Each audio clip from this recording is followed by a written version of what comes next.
बिस्मिल्लाहिर्रहमानिर्रहीम। अस्सलाम वालेकुम नाज़रीन, आप यूट्यूब चैनल देख रहे हैं। मैं इमरान खान हूँ। सारी तफसीलात मैंने इकट्ठी की हैं कि DGSPR ने क्या बात की और किसके सवाल का क्या जवाब दिया। और ये एक बड़ी बारीक वारदात है जो अब शुरू हो गई है, लेकिन चीज़ें मैं आपके सामने सारी अभी रख देता हूँ। दो चीज़ें उससे पहले मैं आपको दो तीन चीज़ें आपको बताना चाहूँगा। एक तो मैं आपको सुनवाता हूँ इमरान खान साहब का एक स्टेटमेंट जो उन्होंने माजी में दिया था। जो इमरान खान साहब ने कहा था ना, वो एग्जैक्टली वैसे ही इस वक्त पाकिस्तान में हो रहा है। इमरान खान साहब ने 15 मई 2022 को ये बात कही थी। तो जो इमरान खान ने कहा था जरा आप सुने। अब ये जाएंगे अमेरिका के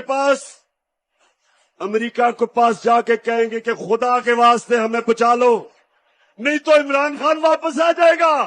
जब अमेरिकन अगर इनकी मदद करेंगे, कभी भी अमेरिकी मदद नहीं करेंगे जब तक वो इनके गले में जंजीर पूरी तरह टाइट करके नहीं डालेंगे। वो उनको कहेंगे कश्मीर को भूल जाओ, फलस्तीनियों के लिए मुंह ना खोलो, जो मर्जी इसराइल करे फलस्तीनियों से चुप करो। अगर रूस 30% कम पे तेल दे रहा है तो आपने नहीं लेना, क्योंकि आप हमारे गुलाम हैं। अगर आपने 30 लाख टन गंदम आपको जरूरत है, आप रूस से नहीं ले सकते। अगर आपने पाकिस्तान को अगर ईरान से सस्ती गैस मिलेगी, वो कहेंगे हमने आपको इजाजत नहीं दी। देखिए, इमरान खान साहब ने जो जो बातें की ना, वो एग्जैक्टली वैसी साबित हुई हैं। मुझे हैरत होती है कि ये एक ऐसा सियासी पंडित है इमरान खान कि उसने जो बात कही वो वक्त गुजरने के साथ साबित हुई। मैं कुछ मनाजिर देख रहा था और कुछ मैं ऑडियोज और वीडियो सुन रहा था। मैंने मौलाना फजलुर रहमान को सुना इमरान खान साहब के दौरे हुकूमत में, जब फलस्तीन को तस्लीम करने के हवाले से किसी अमन बोर्ड का हिस्सा भी पाकिस्तान नहीं बना था। उस वक्त पाकिस्तान इसराइल के साथ किसी वर्किंग रिलेशनशिप में भी नहीं आया था। तो एक आधी कोई जाली खबर किसी ने चलवाई तो फजलुर रहमान साहब की गरज चमक ही कुछ और थी। गरज रहे थे, बरस रहे थे। फजलुर रहमान साहब की आवाज में वो जोश खिताबत था कि मैं सुनकर अभी हैरान हो रहा था। लेकिन अभी अगर फजलुर रहमान साहब जब बात करते हैं तो ऐसे लगता है मिर्गी का दौरा पड़ा हुआ है। इतनी लो टून में, इतनी आहिस्ता आहिस्ता, रफ्ता रफ्ता, सोच सोच कर, बिल्कुल ऐसे घिसट घिसट के वो अल्फाज बोलते हैं। क्या वजह है? इमरान खान के दौर में तो ये शख्स बहुत गुस्से में रहता था, बहुत जज्बात में रहता था, जज्बात भड़कते रहते थे कि ये कर दिया जी इसराइल के लिए, वो कर दिया जी, और यहूदी एजेंट का ये कार्ड लेके फिरते थे हर जगह।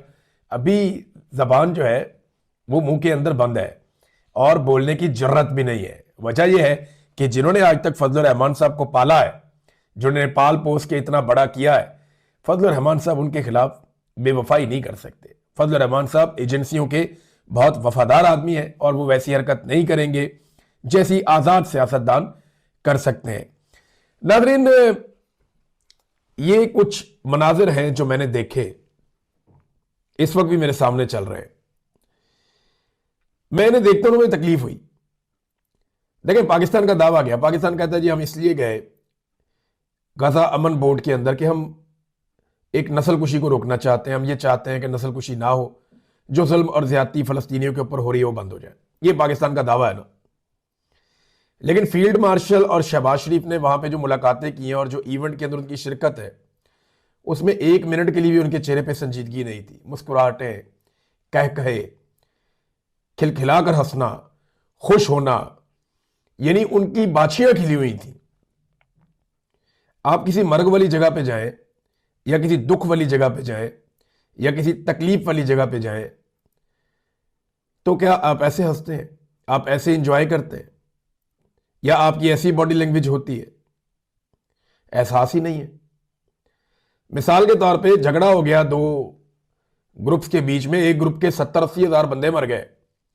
अब वो ग्रुप के लोग सुलह करने के लिए बैठे हैं और जंगबंदी और लड़ाई बंद करने के लिए वहां बैठे हैं, और जिनके बंदे मरे हैं वो खिलखिला के हंस रहे हैं। आप फलस्तीनियों को क्या पैगाम दे रहे हैं? ये दांत वहां पे अंदर रखे जा सकते थे, थोड़ी देर के लिए संजीदगी इख्तियार की जा सकती थी, लेकिन जैसे ही इन्हें कोई छोटा मोटा लीडर मिल जाता है, इनकी बाछियां खिल जाती है, फोटो बन जाएगा, वीडियो बन जाएगी, आगे निकलो अच्छा टिकटॉक बन जाएगा, तो सारे ही टिकटॉक पे लगे हुए हैं। फलस्तीनियों की दिल आजारी की है इन्होंने वहां कह के लगा लगा के, जिस तरह ये लोगों को मिलते रहे, इनकी खुशी छुपाए नहीं छुप रही थी। अब पाकिस्तान और जो इसराइल का रिलेशन है ना, वो कैसा है मैं आपको बिल्कुल सादा कर देता हूं। पाकिस्तान के हर आदमी को समझ आ जाएगा।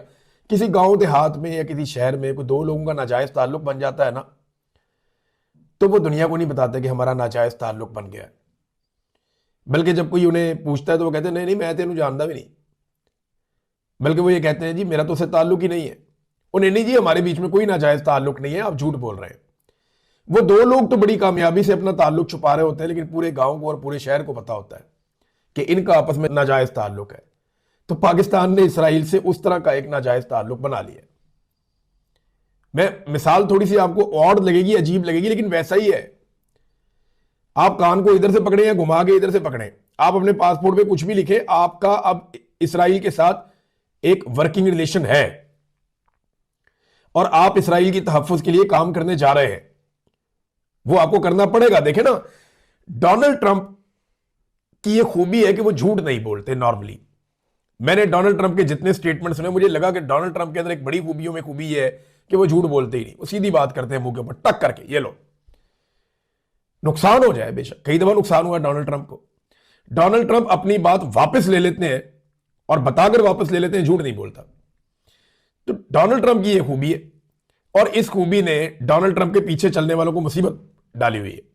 डोनाल्ड ट्रंप अपने मुंह से बार बार कहता है कि मेरा जो गजा अमन बोर्ड है, इसका सबसे बड़ा मकसद हमास का सफाया और हमास को गैर मुसल्ला करना है फौरी तौर पे।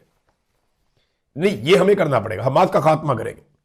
डोनाल्ड ट्रंप उसका अगला मिशन भी बताते हैं कौन करेगा, कैसे करेगा। तो डोनाल्ड ट्रंप तो क्लैरिटी के साथ आ रहे हैं कि जनाब मेरा ये गजा अमन बोर्ड है, इसके जरिए से मैंने हमास को गैर मुसल्ला करना नहीं होगा, वो सफाया कर दूंगा। और सफाया कौन करेगा, किससे करवाऊंगा, ये भी बता दिया।